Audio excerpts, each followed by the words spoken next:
it is real. Burnout is a real thing. It is not an imagined condition. Mm. And it is not also a disease, right? It's not like you have a burnout gene, somebody has it, somebody doesn't, and then you're susceptible, right? Hey there. Welcome to the Speak and Flow podcast. I am so glad you're here. This show is for leaders who care. Leaders who know that when things get messy, the way we communicate makes all the difference. Every week, I sit down with incredible guests, founders, VPs, rising stars, to unpack real moments of today where communication matters. We talk about what works, what doesn't, and how you can lead conversations that create trust, movement, and momentum. Because in uncertain times like today, your words have weight. Let's use them well. Let's dive in. Welcome, dear listeners, to the Speak and Flow podcast, where we slow things down just a bit so that we can help you communicate with clarity and confidence when it matters most. Each of our episodes are just 20 minutes, giving you practical tips to help you navigate in response to situations that are happening today within your work, at your world, within your community. Our topic is so important because I feel like a lot of us probably have felt something like this. We might have felt exhausted, tired, unmotivated. We're talking about burnout. And so, when does all this exhaustion actually turn into burnout? 55% of Americans are feeling burned out today. And so, we really want to address today, how does this affect our communication, our leadership? And joining me is Dr. Radha Duttagupta. She is a clinical diagnostic leader. She is the VP of diagnostic. She's a VP of clinical diagnostic at Nucleix. And then she also is so special because she intersects the science, leadership, and also real impact to people. And so I'm so pleased to have her on the show. Hi, Radha. Hi, Melinda. Thanks for having me. I'm sorry about the clinical. I'm like, ah, No, no, you got it right. So it's did I do that clinical. right? Yeah, yeah. So my role is so I've been in diagnostics, which is essentially building tests for healthcare diagnosis and treatment, pretty much throughout my career. And the official title is clinical affairs, but it is Clinical affairs. considered to diagnostics. So you're absolutely good there. Thank you. It was, and there's so much research and work that you do with all of this. I mean, just like I mentioned earlier, the science, but then also tying it back to how this all helps impact the people. And so we really appreciate all the work that you do behind this Thank you. for our health. And so today we're talking about burnout, and when people, the listeners listen to this episode, what would you hope that changes in their world? I think we are in a world that's moving really fast, and we are Yeah. trying to build things quickly, and it's competitive and it's great. But I think in that process people take forget to take time out, carve out time for themselves, and there's this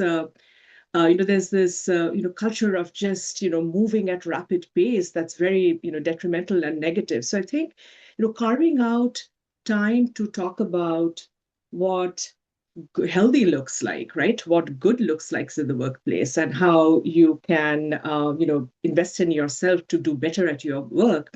I think that's what I hope, that we should be able to have a dialogue where people feel like, yes, recognize if they're feeling overwhelmed. What does that look like? How to have this self-awareness, how to kind of check yourself, perhaps, and then how to seek help and how to kind of resolve it. So, we want everybody to be healthy, happy, contributing, Mm. and the world is not that simple, so you need to learn to how to navigate that. And I'm kind of hoping to have just a great conversation with you on that.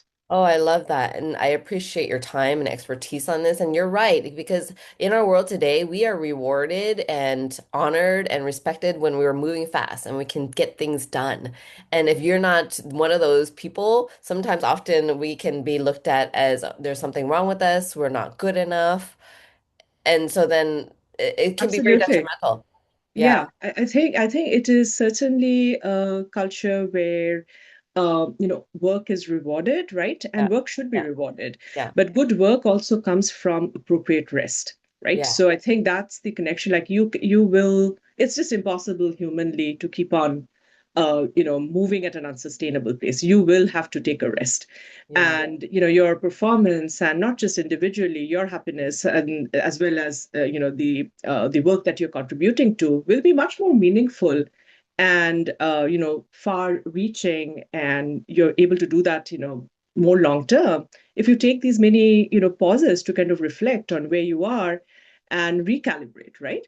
yeah. So I think, and that's not something that is taught to us when we are growing up or entering the workplace. So and I hope that for a lot of the younger listeners who are just joining in, and they may not have experienced any of this beforehand, they take away some of these tools for themselves and just advocate for themselves on when they feel like they are overwhelmed, or it could also be triggered by being underwhelmed. I feel like burnout can be because of too much work. Burnout can also be because of too little work. You're not challenged enough. You're not motivated, right? And Yeah. you start to spiral. So I think all of those, and it is true that the work culture, as you said, reward is again very classically defined as progression in the career ladder, right? So I think it's Mhm. also important to reflect on what is reward. Is it financial reward? Is it like mobility? It could also be just social rewards, right? Recognition, feeling good, feeling engaged with your peers, all of that. Mhm. So I just hope the listeners are able to take away a little bit of, maybe pearls of wisdom from at least what my experiences have been over the years. Yes, and I know that they will. And so what is burnout though? I mean, because I think many of us probably had had moments where we're tired or exhausted, but what is the definition of burnout?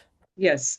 Yeah. So I think I want to just start by saying that it is real. Burnout is a real thing. It is not an imagined condition. Mm. And it is not also a disease, right? It's not like you have a burnout gene, somebody has it, somebody doesn't, and then you're Right, susceptible, right, right? right. So everybody is Huh? capable of experiencing burnout. And when I was preparing for this call, I started to look into it, and I found that there's actually an official definition of burnout by the World Health Organization, which publishes the standards for, disease and other medical condition, definitions. And it's essentially defined as chronic stress, which is experienced in the workplace, right? It's very clear that it's something that is associated with the workplace. And it can look like, you're very negative about your work. You're not Mm. excited. You're depleted. You're kind of emotionally and energetically depleted or exhausted, and manifests itself as loss of performance. Mm-hmm. So you're just not into it.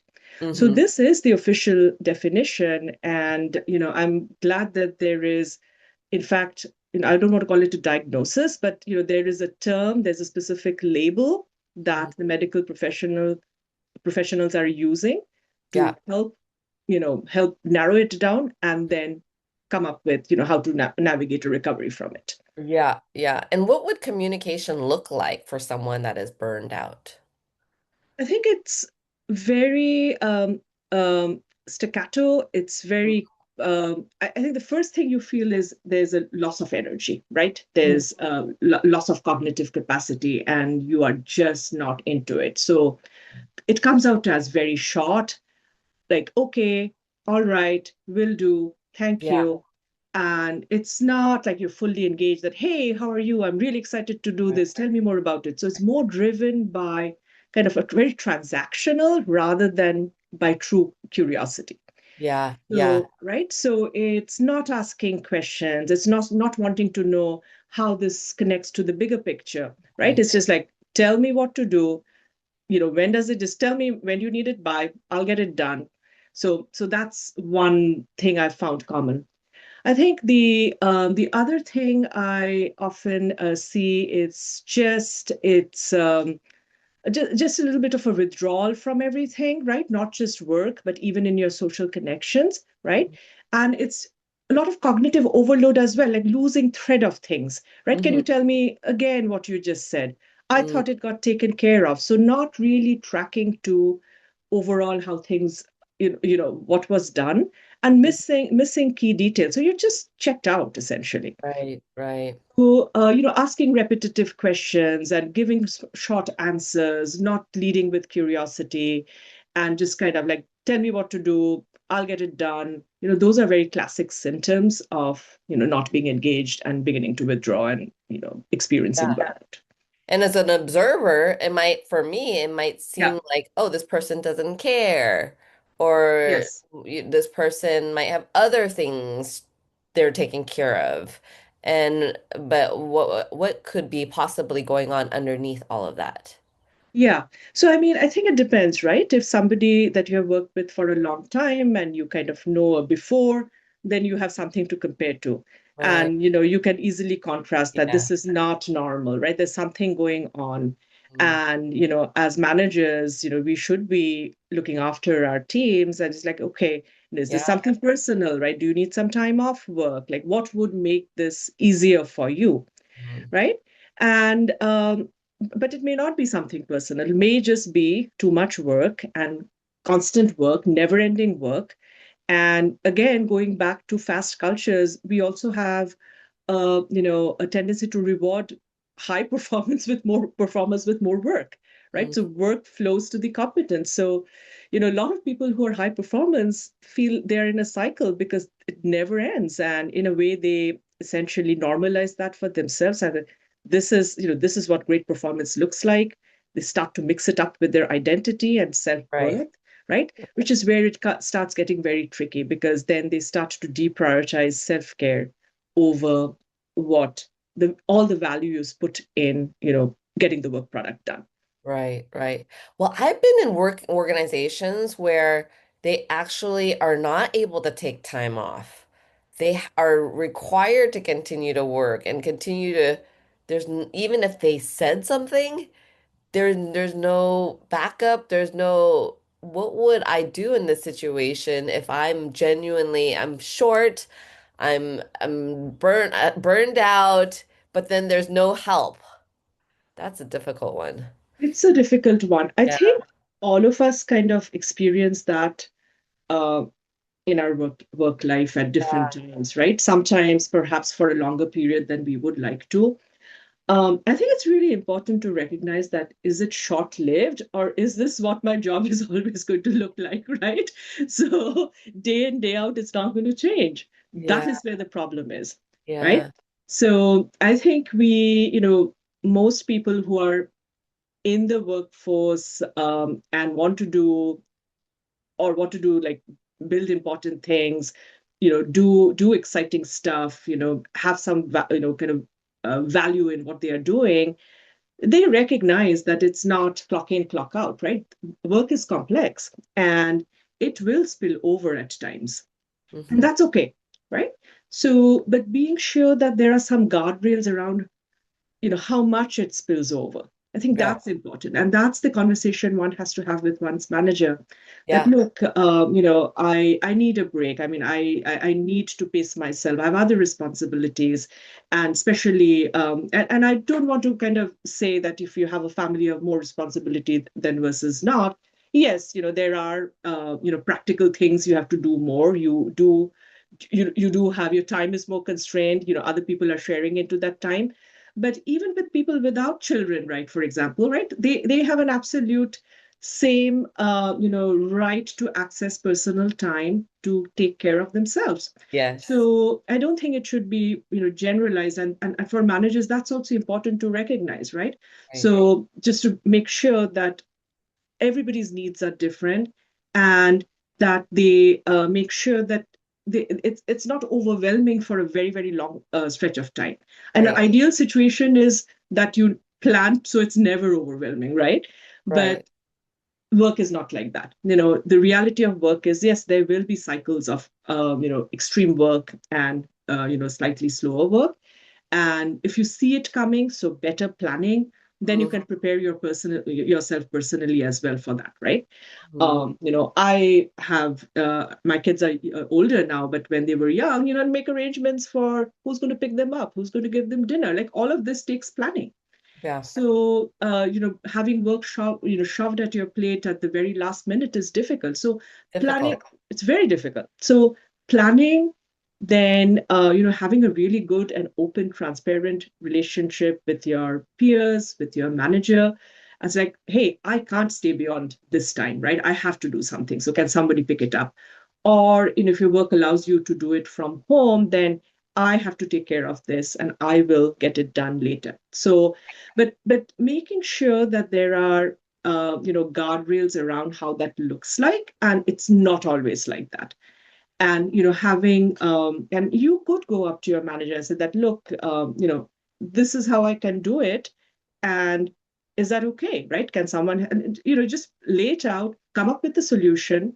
I think that's really important, right? Come up with the solution and talk through it. Right. I think that managers can see when, especially if it's a long, and I'm thinking about my client who had a really long project runway. It was 3 years long. The people, they were all great employees, but they were on the verge of burnout or already burned out, and they knew they had another 2.5 years left or a year and a half. And then, so yeah, setting up the guardrails is so important because when a leader sees you burned, they don't want you burned out. So setting up guardrails saying, hey, today I could do X, Y, Z. And this is what I'm going to do. Because there's probably a million other things that are happening and need to get done. And that's why people are feeling overwhelmed because there's so many things. Yes, So if we could just be clear, what are the three things that we can yes, get done today? And these are the guardrails that we're setting up for us. So to protect me, to protect the project, to protect the leader, because, and genuinely, this is honestly what I can get done today. And just yeah. having that honest conversation. Yes, I think Yeah. where a leader can help here Yeah. is really aligning on the priorities, right? Yeah. What Right. are the top two things? Right. Get this done today. The rest can wait till next week. Mhm. It can look like that. Or Right. I'm happy if you do X, Y, Z by end of the day today, and Yeah. do not worry about anything else. Right. So a leader can also help navigate that by, boundaries are again linked to what is important to get done, right? So a lot of time we don't know, right, what is important. So that's where the alignment and having a very open discussion around tell me the priorities, and then you kind of have your okay. Other than that, I'm not going to do anything else, Oh my right? gosh. Yeah. Everything else, like have a like do not do list and say this will have to wait till next week. I'm not going to do this today and be Yeah. very clear, right?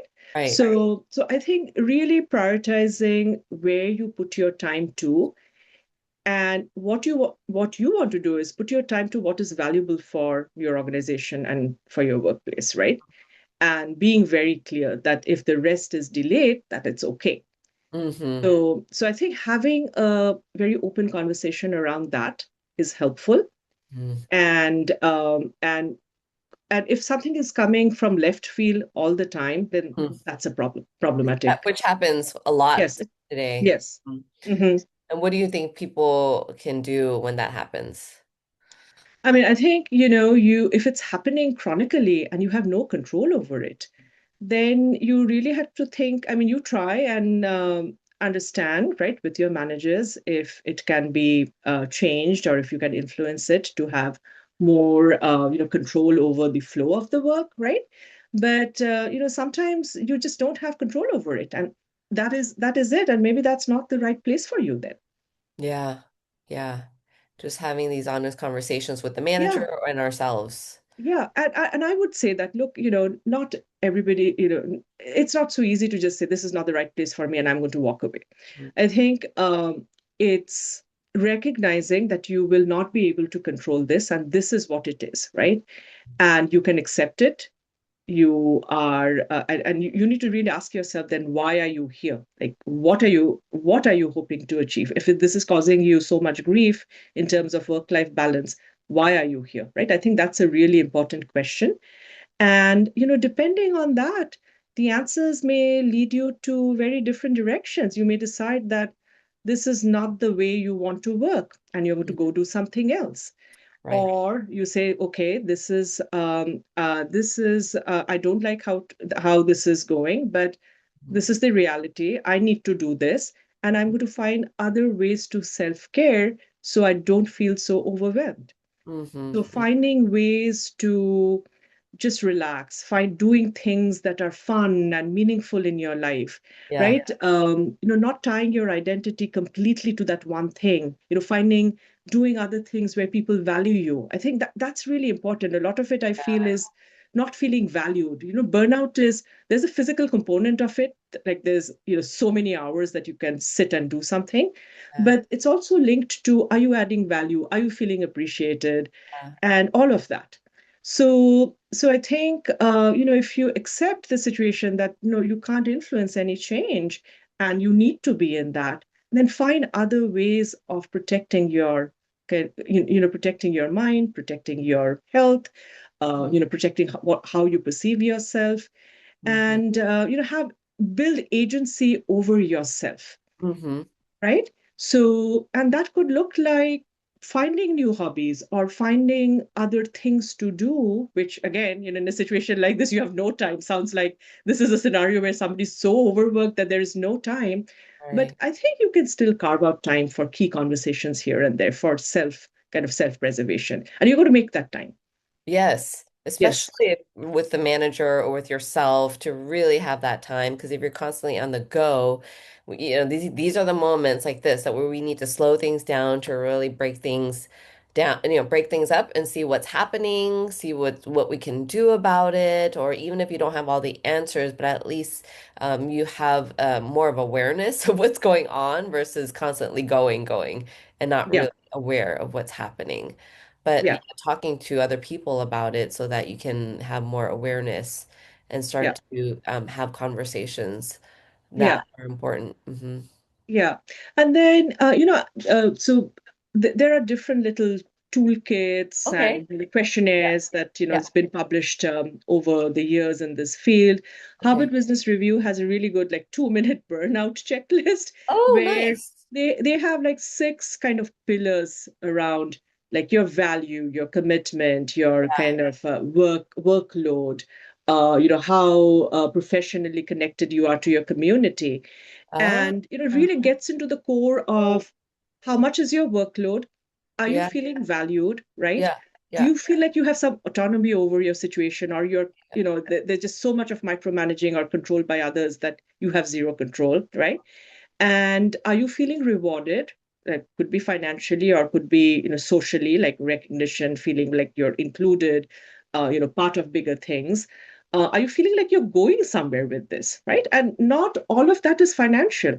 I think there's a lot of value. For example, I put in just learning, gathering knowledge, and being in a great place, which might be high pressure, but there Hmm. are others with more experience from whom you're learning. I mean, you're not going to find this learning elsewhere.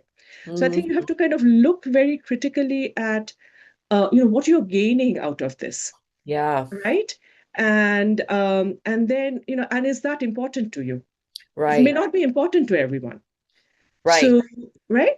And then, I mean, do you have a community around you? It could be your colleagues, it could be people outside work that, that you can talk to, that can resonate, that you can use as a sounding board for ideas. So if you don't have any of this, then, you're in a funk and you You're need in to a kind funk, of you're do in something burnout. I about mean, I it. think You're burnt out. whoever's listening Yeah. to this has to really think about this because I think when people are burned out, they can only see work. They're only thinking about work and all the things that they have to get done and feeling so overwhelmed, and then they're completely disconnected. There's like you said, this Harvard Business Review test, burnout test, is actually measuring so many components that are Yes. important to work, which are your values, which are your community, which are your fulfillment. And when someone's burnt out, I don't even think they're seeing any of that. They're not. They're not. And So, yeah. it's so narrow, right? You're Yeah. kind of like in a well and you just Yeah. don't know. And, some of the way, we talked about, communication. I Yeah. think the other piece is you just feel like doing anything, right? Yeah. You lose interest in the things that you enjoyed doing before, right? Right. That's the funk, right? You don't want to go to your exercise class. You don't feel like picking up a book and reading. Right. You Yeah. don't want to cook, you just want to kind of you're existing in this Exhausted. limbo, Mm. right, where you're unable to activate yourself to do anything. So I think those are some of the symptoms to look out for. The things that gave you joy before, is Right. it not giving you joy now, right? And Yeah. why is that, And right? if we're I think spending that's a so very many simple. hours at work, we Yeah, want to have a work and life at work with so much yeah, joy, as much as we yeah. can. And a very simple kind of like my internal check is Uh-huh. that try to do that thing. And if it's Yeah. not giving you joy, right? Then this is not stress. This is like Yeah. you are just so chronically fatigued that you're Yeah. not being able to even enjoy and, get out and do all the things. So if this was just a, temporary overwork situation, then you should be able to go back to doing things that, give you happiness. Yeah. So, right, but if you're not, then you, I think when you're in a funk and you realize you're in a funk, then I think it needs some really active intervention. And I'm not saying that you have to go and see a therapist. You can do it to yourself, where you recognize it and say, I am going to make time for doing X, Y, Z every Mm-hmm. day Mm-hmm. to feel good, right? Mm-hmm. So I think the first step is the realization, and the second step is, what are you going to do about it? It could go look like, talk to a professional. It could look like doing something by yourself or with people that, you trust in your life. Could be family, could be friends. So like taking very active intervention at that point. I love it. I love it. And so, what is the one key takeaway that you would want people to remember? I think surround yourself with people that you really admire and respect, Mm. and who will help you, who will genuinely help you in your journey, and you'll be okay. So I think finding these people in your life, once you find them, hold on to them. And, they can look like your grade school friend. They could look like people that you have met in your first job, right? They don't have to be people who you're currently working with, Mm-hmm. right? So I think finding but you should be finding. I mean, I think if you can't find a single person in your current environment that meets that bill, that is a problem. So try and find. They exist, right? So you have to go and find them, and you have to build those relationships with them, Right. and kind of advocate for them. Advocate for yourself through them, where they can help you. So if you're in a really difficult situation at work, they can help put in a good word. You can kind of get that groundswell of support that you need sometimes from others. Right. So I think, yeah, find these people, hold on to them, and make them your really closest confidant. Believe in yourself, Yeah. and take hear these podcasts. There are a lot of information out there. Kind of empower yourself with the tools. You're not alone. Other people have experienced this, and if you're somebody who's experiencing burnout, you will get through it. Believe in that. Yeah. Yeah. Surround yourself with the right people and you will get through that. Oh, thank you so much, Dr. Radha. Dr. Radha, Vice President of Clinical Affairs at Thank Nucleix. I nailed it. Thank you so Thank much. It was really fun. No, this was super fun, Melinda. Thank you so much. And I really admire your tackling all these issues. It's so relevant Oh, and so important.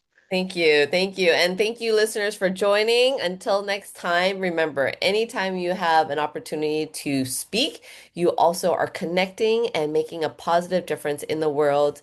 Until next time, take care. Bye-bye. Thanks for tuning in today. If this conversation sparked something for you, if you're thinking, we talk a lot in our organization and things still fall through the cracks, we're not getting the results that we want, I've got something for you that might help. It's called the Accountability Self-Assessment, and it takes less than 60 seconds. In one quick review, you'll get real insights as to why accountability and results are slipping on your team. And you'll walk away with a legacy accountability card.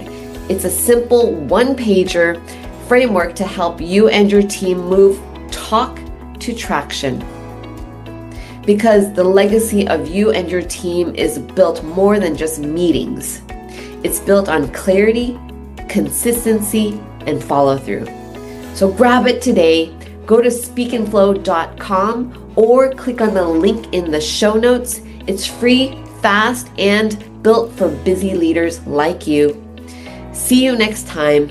Until then, keep communicating with impact and momentum.